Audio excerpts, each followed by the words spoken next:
오늘 우리에게 주시는 하나님 말씀은 사도행전 1장 3절로 5절까지 말씀입니다. 그가 고난받으신 후에 또한 그들에게 확실한 많은 증거로 친히 살아계심을 나타내사 40일 동안 그들에게 보이시며 하나님 나라의 일을 말씀하시니라. 사도와 함께 모이사 그들에게 분부하여 이르시되 예루살렘을 떠나지 말고 내게서 들은 바 아버지께서 약속하신 것을 기다리라. 요한은 물로 세례를 베풀었으나 너희는 몇 날이 못 되어 성령으로 세례를 받으리라 하셨느니라. 아멘. 지난주에 시니어 권사님 한 분이 교회에 기도하러 오셨습니다. 좀 시니어 분들은 좀 건강에 늘 더 조심하셔야 되기 때문에 더 교회에 나오지 못하시고 가정에서 그렇게 조심스럽게 지내신 지가 좀 오래되셨죠. 그래서 오랜만에 권사님을 뵙고 너무 반가워서 어떻게 지내셨어요? 그렇게 여쭈니까 이렇게 대답을 하시더라고요. 목사님, 영적으로 너무 가라앉고 힘이 없어서 이러면 안 되겠다 싶어 오늘 교회에 나왔습니다. 눈에 눈물이 글썽거리시면서 정말 힘이 빠진 모습으로 그 얘기를 하시더라고요. 그 권사님은 실은 늘 기도하시는 권사님이시고 또 예배 끝나면 저희에게 이렇게 카톡을 보내주셔서 목사님 감사합니다, 힘을 얻었습니다, 늘 그렇게 화답을 하시는 성령 충만한 권사님 중에 한 분이신데 정말 힘이 다 빠진 모습으로 너무 영적으로 가라앉고 힘이 없어서 이러면 안 되겠다 해서 오늘은 제가 용기를 내서 교회에 나왔습니다. 그렇게 이야기를 하셨습니다. 제가 우리 권사님 말씀 들으면서 권사님이 이 정도면 지금 많은 성도들이 이처럼 영적으로 힘을 잃고 정말 확 가라앉아 계시겠다 하는 마음이 들었습니다. 벌써 2달째잖아요. 여러분, 신앙생활 평생 이렇게 2달째 예배당 나오지 못하고 집에서, 주일에 집에서 그 조그만 모니터로 그렇게 예배한 적이 있으셨나요? 주님이 계속 제 마음에 성도들을 향한 어떤 경각심의 마음을 주십니다. 지금은 영적으로 잠들면 안 된다. 이러한 시기가 길어진다고 해서 결코 영적으로 늘어지거나 게을러지거나 약해지면 안 된다. 왜냐하면 앞으로 다가오는 시대가 있기 때문에. 저는 늘 제 자신을 이렇게 일깨우는 제 마음 중심에 붙잡고 있는 말씀이 있습니다. 아마 이 말씀 때문에 제가 게을러지지 않고 제 영을 지키는 그 말씀이에요. 누가복음 12장 35절로 37절 또 40절 말씀입니다. 제가 읽을게요. 허리에 띠를 띠고, 이 띠를 띈다라고 하는 말은 이 당시에 그 종이 복장을 갖추는 겁니다. 허리에 띠를 띠고 등불을 켜고 서 있어라. 너희는 마치 그 주인이 혼인집에서 돌아와 문을 두드리면 곧 열어주려고 기다리는 사람과 같이 되라. 이 뒤에 나오는 말씀 중에 밤 12시에 오든 새벽 2시에 오든 새벽 4시에 오든 주인이 문을 두드리면 곧장 열어주려고 기다리는 사람과 같이 되어라. 주인이 와서 깨어있는 것을 보면 그 종들은 복이 있으리로다. 40절을 함께 읽습니다. 시작. 그러므로 너희도 준비하고 있으라. 생각지 않은 때에 인자가 오리라. 이게 제 영혼 중심에 저를 늘 일깨우는 말씀이에요. 나는 그러한 종인가? 주님이 어느 날 갑자기 오신다 해도 나의 영적 상태는 스탠바이, 정말 다 갖추어서 허리띠를 졸라매고 수건을 들고 주님께서 문을 두드리시면 예 주인님 저 깨어 있습니다. 저 옷 벗지 않았습니다. 저 잠들어 있지 않았습니다. 새벽 3시인데도 2시인데도 주님, 저는 스탠바이 됐습니다. 이러한 종이 되려고 늘 저 자신의 영혼을 돌아보면서 신앙생활을 해요. 어쩌면 이와 같은 시기 굳이 2번이나 라이브 예배를 드리지 않아도 돼요. 그냥 한 번 예배하고 송출하면 됩니다. 근데 예배 때마다 분위기가 다르기 때문에 2번 예배를 드리고 금요일 날 같은 경우는 정말 사람들이 꽉 찬 것과 같은 그러한 느낌으로 저는 예배를 준비하고 인도를 해요. 왜냐하면 제가 주님 앞에 이러한 시기일수록 어떤 면에서는 테스트거든요. 이러한 시기에 잘 됐다 이럴 수가 있지만 더 하나님 앞에 평상시보다 더 깨어있고 더 준비해서 주님 앞에 서는 그날 너 잘했다. 주님은 충성스러운 종을 기뻐하시니까 너 잘했다. 이 음성을 들으려고 늘 제 마음을 일깨웁니다. 성도들에게 권면합니다. 영적으로 잠들어 있으면 안 돼요. 주님께서 갑자기 오신다고 말씀을 하시는데 그때 잠든 상태, 영적으로 벗어있는 상태에서 주님 다시 오시면 주님 맞이할 수 없다고 성경은 말씀하고 있습니다. 영상으로 드리는 예배에 익숙해지지 마십시오. 이게 익숙해지면 결국 그런 예화가 있잖아요. 개구리가 그 물속에서 서서히 뜨거워지면서 나오지 못하고 죽는, 이게 그냥 익숙해진다고 하는 것은 내 영이 하나님을 향한 갈망보다는 그냥 적당하게 일요일날 한번 이렇게 보고 끝나는 종교 생활로 가려고 하는 그러한 동기가 그 안에 담겨져 있는 거예요. 그래서 제가 어떤 마음이냐면 그 등산 영화 보면 이제 조난을 당할 때 나중에 사람들이 이제 막 잠들어가는 경우가 있어요. 그때 옆에서 막 흔들어 깨우는 거 있잖아요. 잠들면 안 돼. 요즘은 그 아드레날린 주사 있죠. 허벅지에 꽉 쑤셔서 일어나. 주차장이라도 나와야 됩니다. 집에 계시지 마세요. 막 흔드는 거예요. 잠들면 안 되니까. 그게 제가 갖고 있는 그러한 마음입니다. 이러한 시기에 2달째가 되어가고 있는데 영적으로는 처지지 않도록 깨어 있으십시오. 또 이와 같은 시기에 제가 염려되는 것은 영적으로 병드는 일이에요. 왜냐하면 자꾸 이제 힘든 일이 계속 안팎으로 와요. 오늘도 오후에 좀 비가 온다고 하는데 소낙비가 아니더라도 가랑비에 옷 젖는다고 말씀하잖아요. 그러니까 삶에 그런 힘든 일이 잔펀치처럼 계속 우리의 마음을 두드리면 마음이 상하게 됩니다. 여러분, 인간의 마음은 강하지 않아요. 그 얇은 유리 사기 그릇 같아서 충격이 오면 마음이 상합니다. 그렇게 되면 마음이 병들게 돼요. 마음이 상하고 병들게 되면 자꾸 이렇게 원망과 어떤 울분에 그런 쓴 말이 올라와요. 자꾸 이렇게 가족들에게 또 주변 사람에게, 사람이 마음이 편안해야 이렇게 좀 여유도 있고 조금 문제가 있더라도 그냥 받아들이지, 마음이 상해버리면요 그 여유가 사라집니다. 그러니까 자꾸 이렇게 막 원망의 말, 또 쓴뿌리의 말, 이런 것들이 올라오면서 그 말에 자신이 묶입니다. 또 내가 말을 잘못했구나.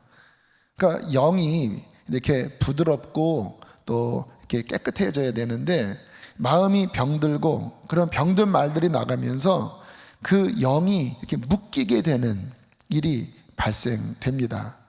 근데 실은 많은 분들이 지금 그런 상태이신 것 같아요. 그래서 오늘 말씀을 준비하면서 정말 간절히 기도했습니다. 하나님, 오늘 예배를 통해서 그러한 분들의 상한 마음을 하나님 치료해 주십시오. 사람의 말로 되겠습니까? 성령님께서 임재하셔서 그 상한 마음을 풀어주시고 그 마음이 회복되어 다시 한번 하나님 앞에 기쁨으로 또 자유한 그러한 은혜로 섬기도록 그렇게 하나님 앞에 간절히 기도했습니다. 참 우리의 인생에는 많은 바람이 부는 것 같아요. 하나 끝난 것 같으면 또 다른 바람이 불어와요. 죽을 때까지 그랬겠죠. 근데 신앙의 핵심이 무엇이냐면 그러한 고난의 바람이 또 시험의 바람이 끊임없이 불어오지만 신앙은 그것을 이긴다라는 거예요. 고난을 당한다. 그러나 거기에 지지 않고 이긴다. 이게 믿음의 핵심 진리예요. 누가복음 9장 22절에 주님께서 제자들에게 이렇게 말씀을 하셨습니다. 함께 읽겠습니다. 시작.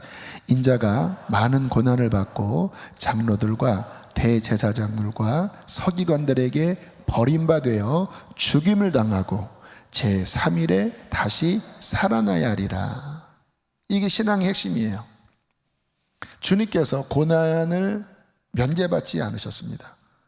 그분은 버림받았고 죽임을 당하셨어요. 그런데 그것으로 끝난 게 아니라 제3일에 다시 살아나셔서 부활하셔서 승리하셨습니다. 이게 신앙의 핵심이죠. 그러니까 우리의 신앙도 마찬가지입니다. 우리의 삶의 고난이 면제되지 않아요. 그러나 우리의 믿음은 그것에 눌리는 게 아니라 지는 게 아니라 이기는 거예요. 왜 이길 수 있습니까? 나 자신이 강해서가 아닙니다. 죽음에서 부활하신 예수 그리스도께서 나와 함께 하시기 때문이에요. 오늘 읽은 본문에 보면 주님께서 부활하신 후에 대한 그 행적을 이렇게 말씀을 하십니다. 우리 3절 말씀 함께 읽겠습니다. 시작. 그가 고난받으신 후에 또한 그들에게 확실한 많은 증거로 친히 살아계심을 나타내사 40일 동안 그들에게 보이시며 하나님 나라의 일을 말씀하시니라. 부활 후 40일 동안 제자들에게 확실하고 수많은 증거들로 주님의 부활하심, 살아계심, 그리고 그들과 함께 하심을 증거하셨습니다. 예수님은 무덤에 계신 분이 아니라 죽음으로 실패하신 분이 아니에요. 그냥 감상적으로 나를 위하여 죽으셨구나 슬퍼하는 것으로 끝나면 신앙이 아니에요. 그분은 부활하셔서 승리하셔서 나와 함께 하십니다. 그 많은 증거들이 우리에게 있어야 돼요. 4절 5절 주님께서 이렇게 말씀을 하십니다. 시작.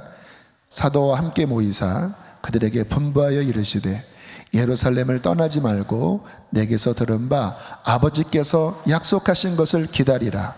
요한은 물로 세례를 베풀었으나 너희는 몇 날이 못되어 성령으로 세례를 받으리라 하셨느니라. 무슨 말씀입니까? 기다려라. 성령을 보내겠다.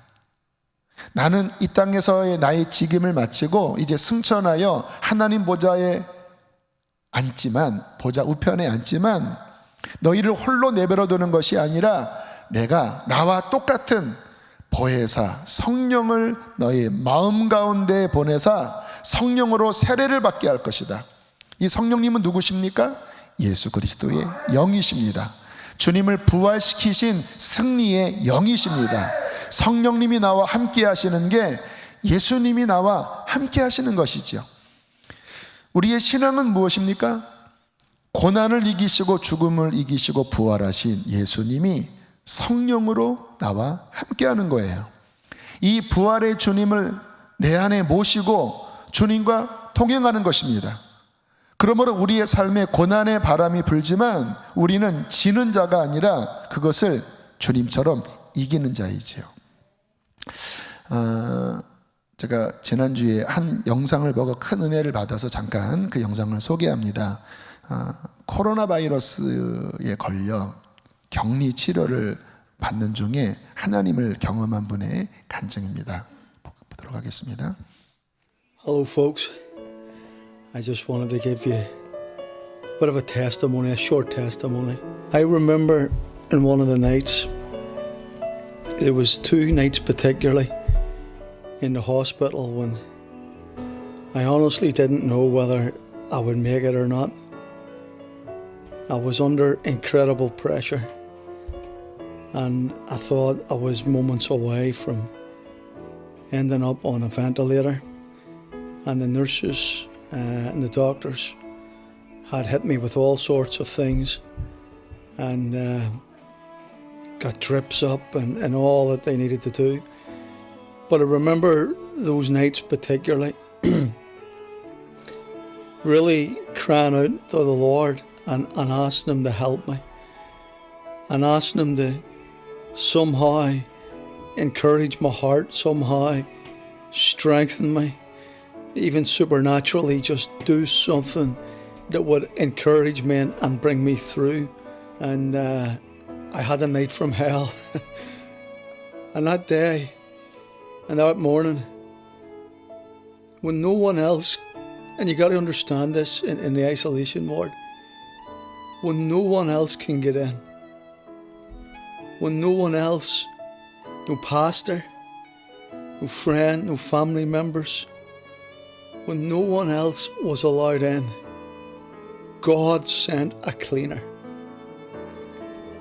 And all of a sudden this cleaner had come in, and there had been cleaners in before this, but this cleaner had come in, and he was like a ray of sunshine. And he began to chat to me, and he asked me how I was, and he began to talk to me and say to me about hanging in there. And then we got chatting and we got talking, and he turned around and he said to me that he was a missionary in Nigeria for 14 years. And he began to tell me how God had saved many, many souls through his ministry, and how God had used him over the years to reach people. And here he is, now a cleaner, and he's encouraging my heart, and he's telling me about souls and about the love of Jesus and the love of God. And I'm just sitting going, wow. And the soul was encouraged as I listened to him talk about how Jesus had used his life to rescue the souls of men, and how he had travelled. And then just this last couple of years, he had found himself back home in Northern Ireland. And folks, when God needs to reach you, he knows exactly who is the right person. And in that moment of time, it was a cleaner. When no one else could get in, God sent a cleaner. You know what was incredible? He left that day and he says this as he stood at the door. He says, "Son, could I pray for you?" I says, "Absolutely." And as he began to pray at the door, he couldn't touch me. As he began to pray at the door, he began to ask God, the Holy Ghost, to visit me. He began to ask God to heal my body and touch my lungs. He stood at that doorway and he pleaded with God Almighty to spare my life and to continue to use me. And then he left.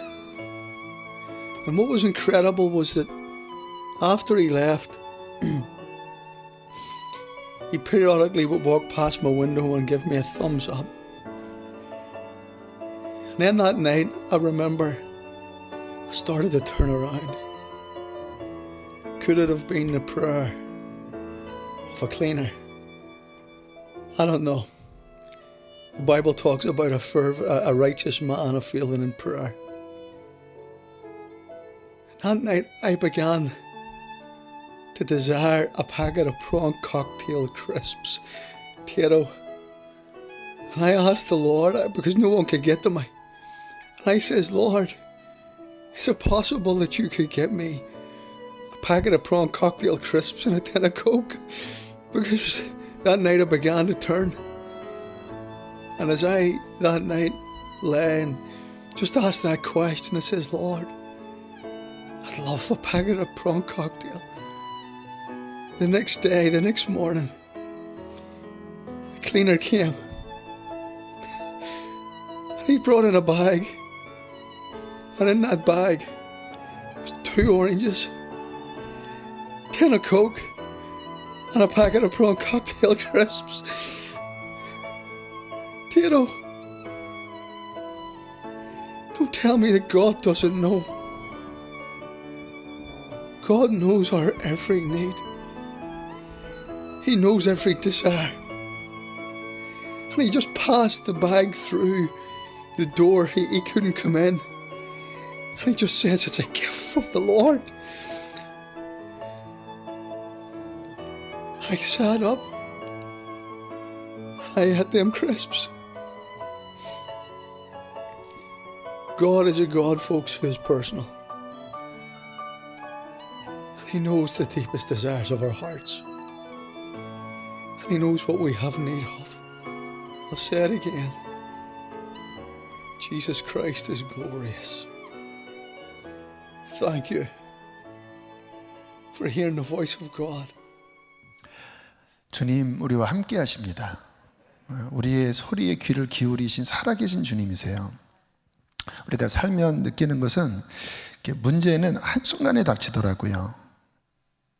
저분도 자신이 코로나 바이러스에 걸려서 생과 사의 기로에 서게 될 줄, 또 자신에게 아무도 찾아오기 힘든 그 상황에 처할 줄 어떻게 알았겠습니까?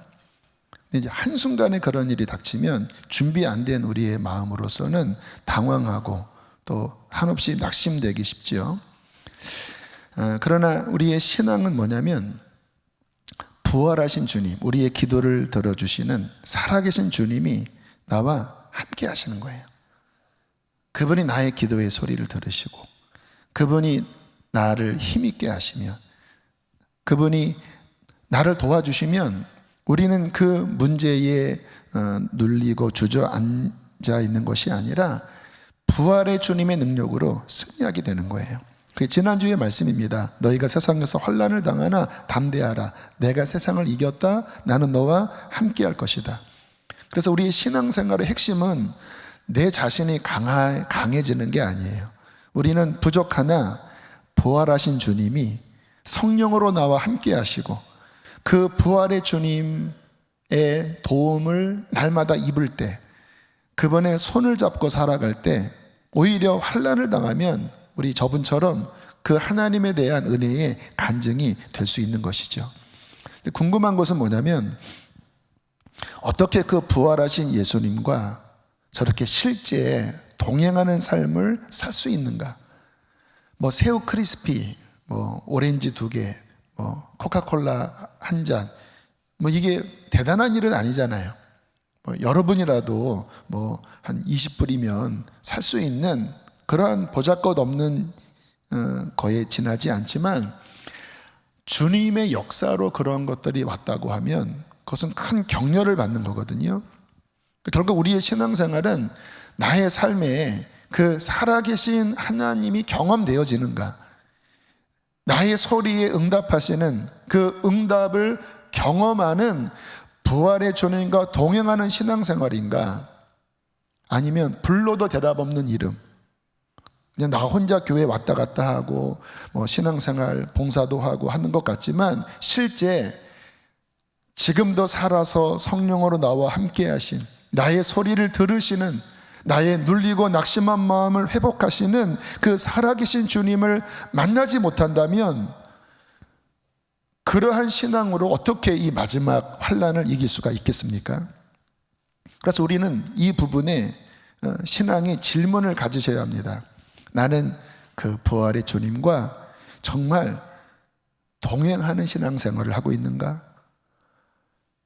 만약에 그러지 못하다면 나는 어떻게 그러한 신앙생활을 날마다 살 수 있는가? 저는 참 그러한 부분에 안타까운 것은요, 이 부활의 주님과 동행하는 신앙생활 하는 분도 계시지만 그렇지 못한 신앙생활이 훨씬 더 많은 것 같아요. 누가복음 18장 8절에 주님께서 말세를 가리켜 이렇게 말씀을 하셨습니다. 큰 소리로 읽겠습니다. 시작.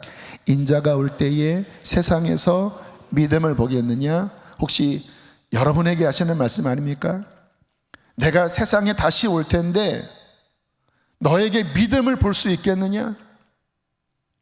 너의 믿음이 진짜이니? 정말 나와 동행하면서 내가 세상을 이겼듯이 나로 말미암아 너도 시험을 이기는 진정한 믿음의 사람이니? 너에게 진짜 믿음을 찾아볼 수 있겠니?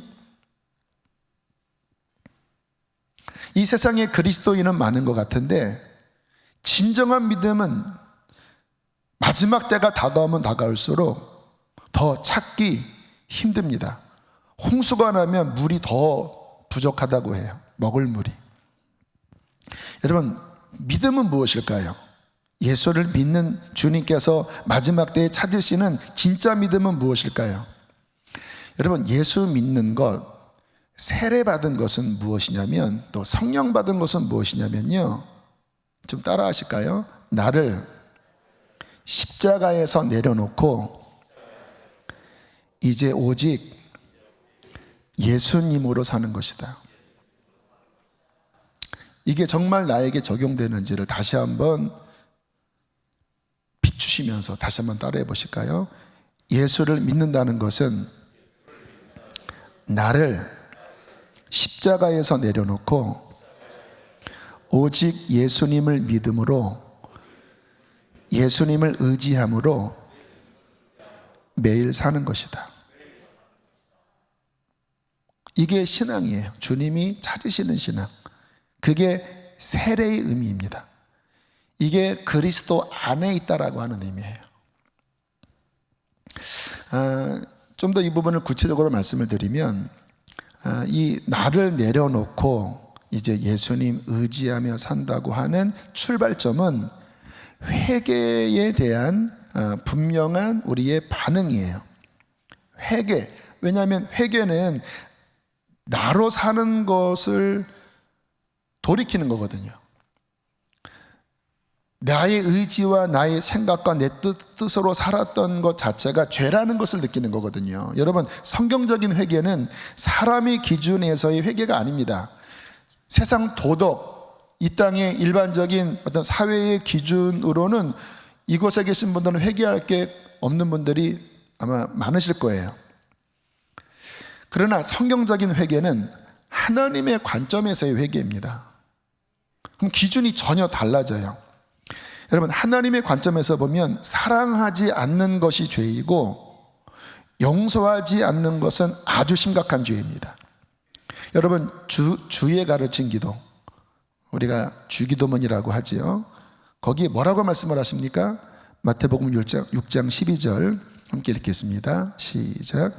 우리가 우리에게 죄 지은 자를 사하여 준 것 같이 우리의 죄를 사하여 주시옵고. 6장 15절 시작. 너희가 사람의 잘못을 용서하지 아니하면 너희 아버지께서도 너희 잘못을 용서하지 아니하시리라. 이 말씀이 문자 그대로 사실이라고 믿으시나요? 그러면 주기도문 하다가 만약에 내가 용서 못한 마음이 있다면 우리는 빨리 용서해야 합니다. 어떤 부흥의 그 역사, 그 간증을 들어보니까 용서 못한 사람 투성이라도 주기도문 늘 했대요. 성령께서 마음에 찔림을 주셨다고 합니다. 너 누구 용서 못하고 누구 용서 못했는데 입 벌린 기도하지 말아라. 더 이상 이 기도에서 넘어가지를 못하는 거예요. 그래서 하나님 앞에 알겠습니다, 용서하겠습니다. 가서 용서하고 풀 때 성령이 강타해서 그 지역에 강력한 부흥이 시작됐다고 하는 부흥의 이야기를 들은 적이 있어요. 주님께서 말씀하시죠. 너희가 사람의 잘못을 용서하지 않으면 나도 너 용서 안 할 거야. 주님이 용서 안 하면 그 사람은 영적으로는 끝난 거예요. 그렇잖아요. 하나님이 용서하지 않는데 그에게 하나님과의 교통이 있겠습니까? 성령의 은혜가 있겠습니까? 단적인 예를 하나 든 거예요. 하나님의 기준 앞에 서면 우리는 회개할 게 너무너무 많아요. 매일 매순간이 회개할 것들이에요. 신앙은 무엇입니까? 그냥 한번 예수님을 영접하고 여전히 내 마음대로 사는 것은 그건 신앙생활이 아니에요. 그렇게 하시려면 교회에 나오실 필요가 없습니다. 신앙생활은 뭐냐면 큰 틀에서 내 마음대로 사는 게 죄구나. 어떻게 용서받는가? 이제 예수님 내 주님으로 영접하고 이제 내가 주와 함께 죽고 이제 예수님 내 주인입니다. 이게 이제 출발선 들어간 거죠. 그럼 그 다음 내용은 무엇입니까? 이 예수가 주인됨, 내 뜻대로 살았던 것을 회개로 돌이켜서 예수님 주인됨, 그 뜻대로 순종하는 삶으로 발걸음을 내딛는 게 신앙생활이에요. 근데 되게 이상한 건 뭐냐면 그런 어떠한 영접 또 뭐 주님을 믿는 어떤 은혜의 체험을 많이들 하세요. 그런데 그 다음 신앙의 발걸음을 내딛는 내용은 없어요. 그냥 교회만 다니고 뭐 성경 공부도 하고 뭐 교회 활동은 하는데 그 삶에서는 주님 믿지 않았을 때와 똑같이 내 마음, 내 욕심, 내 자아, 내 고집 그렇게 살아가요. 그러면 한번 생각해 보세요. 그분에게 예수님이 주인이신가요? 그 삶에 회개가 없고 순종이 없는데 어떻게 그에게 십자가가 실제일 수 있겠으며 어떻게 그에게 부활하신 예수님이 함께 할 수 있겠습니까? 저희 교회에서 성경 1년에 1독 내지 2독을 합니다. 여러분 어떤 마음으로 읽으세요? 하도 담임 목사가 막 체크하고 또 목장에서 그렇게 하라고 하니까 그냥 그 양을 채우려고 읽으시나요? 아니면 저처럼 저는 성경을 읽을 때마다 괴로워요. 왜냐하면 제 마음, 제 생각, 저의 삶이 제가 따라가야 할 표준인 말씀과 동떨어져 있는 영역들이 너무너무 많아요. 여러분 안 찔리세요? 저는 읽을 때마다 찔려요. 그러니까 마음이 힘듭니다. 이 부분 내가 못 지키고 있는데 이거 지금 내가 하나님 말씀에서 틀어졌는데 그럼 저는 성경 읽으면서 이렇게 하고 읽어요. 주님 도와주십시오. 회개합니다. 주님 이 부분 씻어주십시오. 하나님 따를 수 있도록 도와주십시오. 그렇게 막 의지하면 그 말씀이 저희에게 일그러진 저희의 틀어진 말씀과 멀어진 그 영역을 이렇게 교정시키시더라고요. 그러면 하나님 말씀의 길을 알았기 때문에 이제 주님 의지하고 도와달라고 하면 그렇게 살 수 있는 은혜를 주셔요. 그렇게 한 걸음 한 걸음 오는 거예요. 뭐 그렇게 해도 실은 여전히 넘어지고 여전히 또 내 고집대로 살아가려고 하는 이 육신의 본성 이런 것들에 늘 부딪히면서 살아가요. 이게 저의 신앙생활의 어떤 걸어오는 길인데 근데 참 제가 많은 성도들을 보면 이상한 게 그런 회개가 없이 성경을 왜 읽는지 모르겠어요. 그냥 여전히 내 생각을 놓지 않은 채 그냥 눈으로 읽나 봐요. 아마 근데 그런 분들은 제 경험상 성경이 안 읽힙니다. 안 들어와요. 왜? 하나님 말씀은 지식이 아니거든요. 내 마음과 삶을 변화시키는 건데 안 따라가면 그냥 눈으로밖에 안 읽혀집니다. 그러니까 그런 분들은 성경 읽어도 남는 게 없지요. 또 때로는 이제 이렇게 말씀으로 이렇게 풀어드리잖아요. 이게 진리의 길입니다. 마음이 찔리는 분들 계십니까? 그러면 어떻게 해야 됩니까? 예수님이 주인이라면 내가 주와 함께 죽었다고 하는 신앙의 기초를 인정하는 사람이라면 어떻게 하셔야 돼요? 돌이키셔야 되잖아요. 내 힘으로 안 되면 도와달라고 하셔야 되잖아요. 근데 많은 분들이 윽 하고 찔렸는데 그 다음 안 바꿉니다. 그거를 성경에서 뭐라고 말씀하는지 아세요? 강팍하다고 말씀을 해요. 나중에는 찔리지도 않아요. 뭐 다 그런 거지 뭐. 예수님은 마태복음 7장에 그렇게 사는 사람들은 목사라도 종이라도 교회의 중직이라도 마지막 심판날에 나는 너를 도무지 알지 못한다고 이야기할 것이다. 그 사람의 믿음은요, 입에 달린 게 아니라 삶의 열매로 하는 거예요. 그 열매는 무엇입니까? 신앙의 열매죠. 신앙의 열매는 무엇입니까? 그럴 때마다 나의 자아의 그 완고함, 고집을 내려놓을 줄 알아야 하고, 그리고 정말 내 힘으로 안 되니까 십자가 의지해서, 예수님 의지해서 그 말씀에 순종하는 그 변화의 열매가 있어야 된다라는 거예요. 근데 그렇지 않은 성도들의 모습을 보면 저는 이해가 안 돼요. 왜 그러시지? 하나님 말씀이 안 두려우시나? 저는 그런 면에서 감사한 게, 제가 아까 말씀드렸죠. 말씀을 읽으면 그렇게 찔립니다. 그리고 제가 잘못된 어떤 방향으로 나가려고 하면 막 사방에서 하나님의 말씀이 막 칩니다.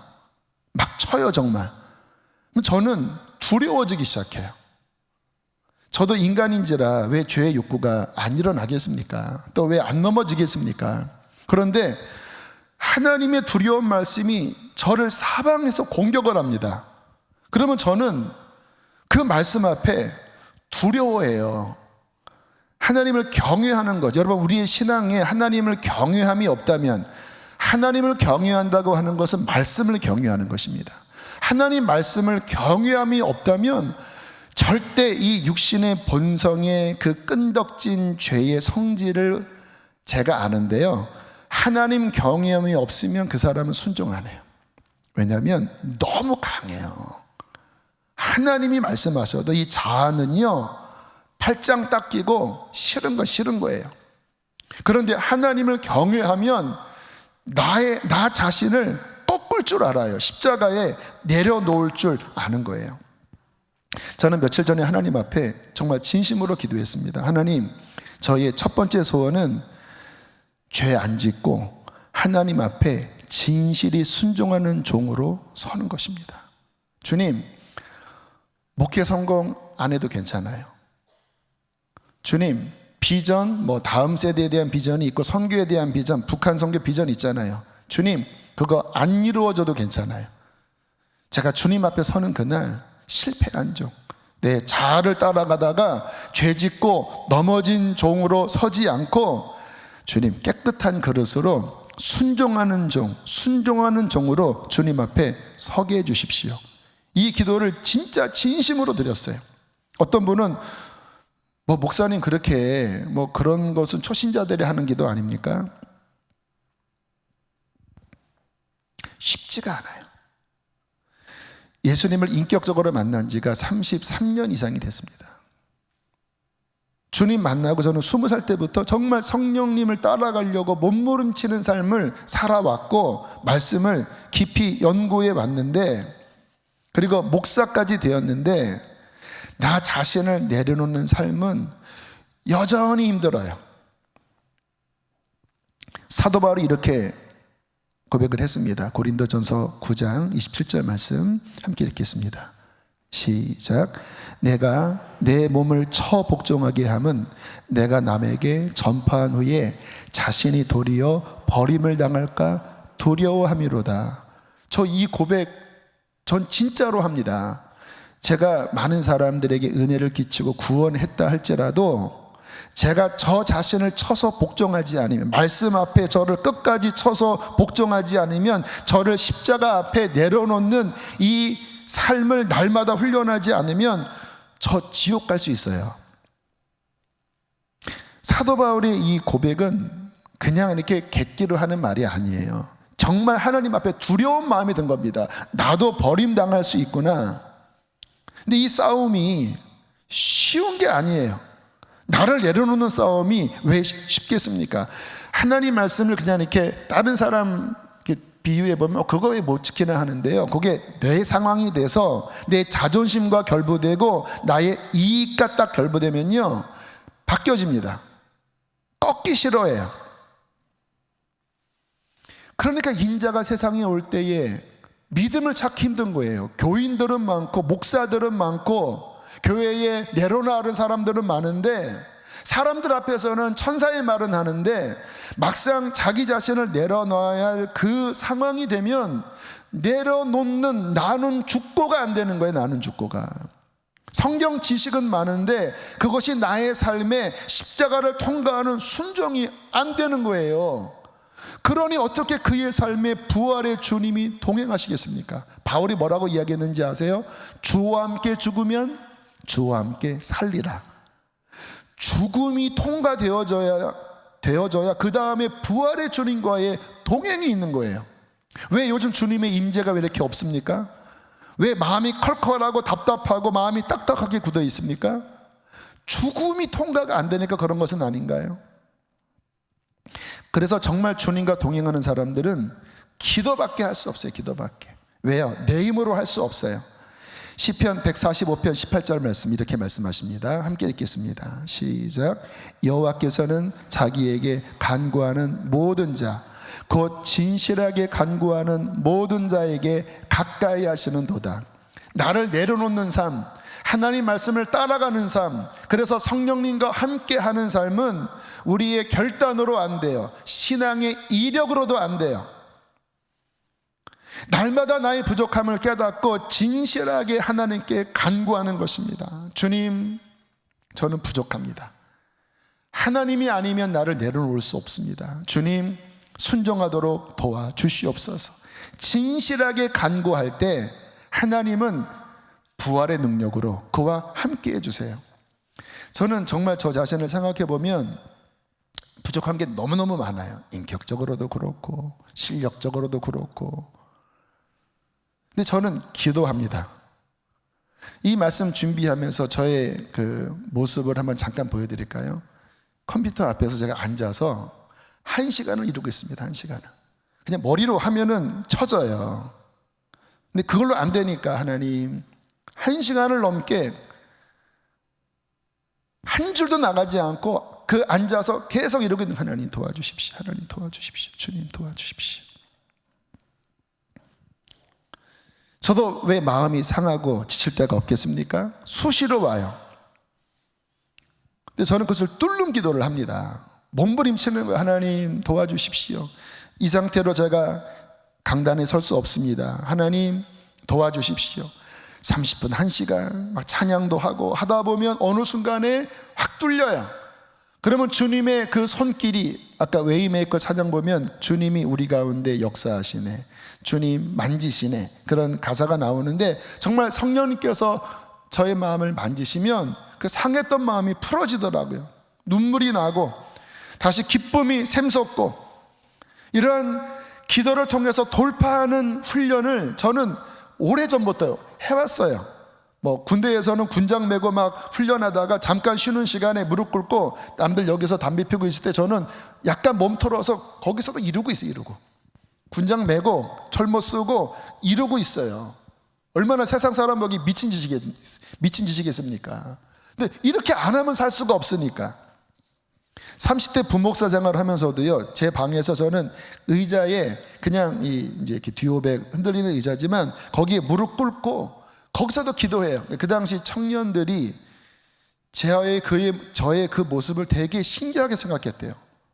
아무 때나 목사님 문을 열면 제가 그 책상에서 그 의자에 무릎을 꿇고 이러고 앉아 있으니까. 그러나 감사한 것은 그렇게 주님 앞에 기도하면 부활의 주님은 어김없이 손을 내미셔서 한없이 부족한 저를 도우셔서 이기게 해주셨어요. 저는 앞으로도 그것만이 답이라고 생각을 해요. 여러분, 주님은 지금 세상을 진동시키고 계십니다. 세상이 흔들리고 있어요. 처음에는 별것 아닌 바이러스라고 생각했어요. 미국에서도 그랬고 유럽에서도 그랬어요. 그런데 세상을 지금 진동시키고 있어요.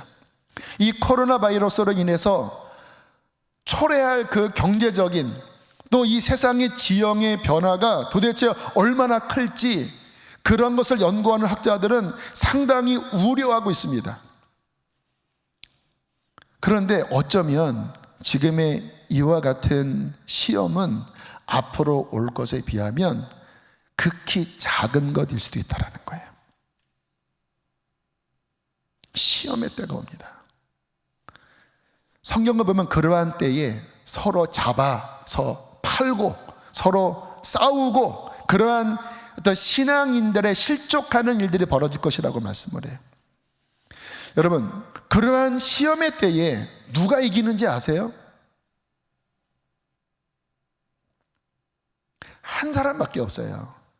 정말 자신의 연약함을 깨닫고 나 자신을 십자가 앞에 내려놓을 줄 알고, 그리고 정말 매 순간 주님을 의지하면서 나로서 사는 것이 아니라 부활의 주님의 그 터치로, 그 부활의 주님의 임재로, 그 부활의 주님의 은혜로 사는 자만이 승리합니다. 이 말씀은 격려이자 경고입니다. 수많은 목회자들이 넘어질 것이고 수많은 성도들이 시험 들 것이에요. 신앙의 이력으로 안 됩니다. 지식으로 안 됩니다. 직분으로 안 됩니다. 자아로 안 돼요. 십자가 앞에 나를 내려놓고 내가 주와 함께 죽었다고 눈물로 고백하고 나의 자존심을 내려놓고 예수 그리스도 그분이 내 안에 역사하기까지 하늘을 향하여 부르짖고 하나님의 말씀 앞에 엎드리고 그렇게 성령님을 간절하게 구하는 자만이 앞으로 오는 더 크게 진동할 그 환난의 때에 마지막 때 주님이 찾으시는 참된 믿음의 사람이 될 줄로 믿습니다. 주님은 그에게 성령을 부어 주실 것입니다. 저는 우리 교회가 단기간에 사람이 많이 늘어나는 교회라는 것에 대해서 감사하면서도 걱정스러워요. 그렇게 주님이 체질하실 때 도대체 얼마나 남을까? 과연 저부터 그렇게 나를 내려놓는, 정말 기도로 돌파하는 그러한 진정한 믿음을 진짜 살아내고 있는가? 그러한 사람들이 우리 교회 안에 정말 우뚝우뚝 서고 있는가? 마음이 비장할 때가 많아요. 왜냐하면 앞으로 오는 시대가 만만치 않은 시대라는 것을 성령님께서 제 마음에 경종을 울리시기 때문에 그렇습니다. 우리 정말 그 시대에 승리할 수 있는 참된 믿음 됩시다. 부활의 주님과 동행하는 진정한 믿음 되시기를 축복합니다. 우리 함께 이 시간 찬양하시겠습니다. 우리 찬에 계신 분들 나오셔도 괜찮겠습니다. 우리 성령여 임하소서. 메마른 나의 영혼을 하나님 적셔주십시오. 함께 찬양하시면서 기도하겠습니다. 성령이여 임하소서. 메마른 나의 심령 위에 주님의 은혜에 담비 내려 날 흠뻑 적셔주. 그렇습니다. 하나님, 주의 권세 주의 능력 지금 이 시간 임하셔서 악한 권세 모두 깨뜨리고 주님 나라 임하소서. 영광 할렐루야. 예수의 그 피가 내게 승리 주네 구원이 되시네. 영광 할렐루야.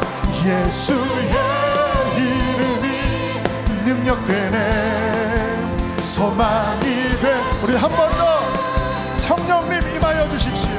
성령이여 임하소서. 메마른 나의 심령 위에 메마른 나의 심령 위에 주님의 은혜에 담비 내려 나를 꼭 적셔 주옵소서. 주의 권세 주의 능력 지금 이 시간 임하셔서 악한 권세, 이게 자아의 권세예요. 주님 나라 임하소서. 영광 할렐루야. 예수의 회개하는 자에게 그 피가 역사하십니다. 구원이 되시네. 영광 할렐루야. 예수의 이름이 능력되네 소망이 돼. 이 시간 말씀 붙잡고 기도합시다. 이 말씀에 참된 믿음 주시옵소서. 부활의 주님과 동행하길 원합니다. 나를 십자가 앞에 꺾게 하여 주시옵소서. 날마다 예수 의지하여 순종하게 하여 주십시오. 주 앞에 서는 그날 책망받는 자가 아니라 잘했다 칭찬받는 구원의 성도가 되게 하여 주시옵소서. 우리 주여 크게 한번 부르시고 기도하시겠습니다.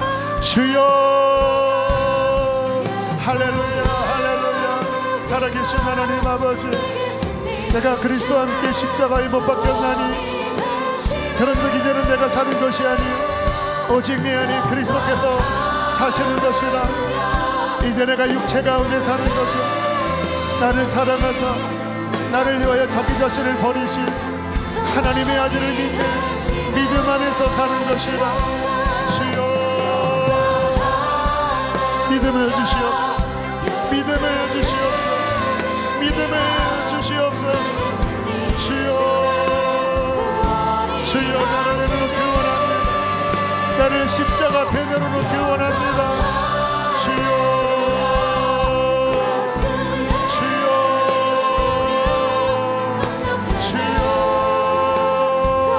더 기뻐하세요. 더 매달리세요. 부러지기까지 매달리세요. 부러지기까지 기도하세요. 주여 회개하라, 회개하라. 굳은 마음들을 녹여주십시오. 굳은 마음들을 녹여주십시오. 병든 마음을 치료하여 주십시오. 병든 마음을 치료하여 주십시오. 주여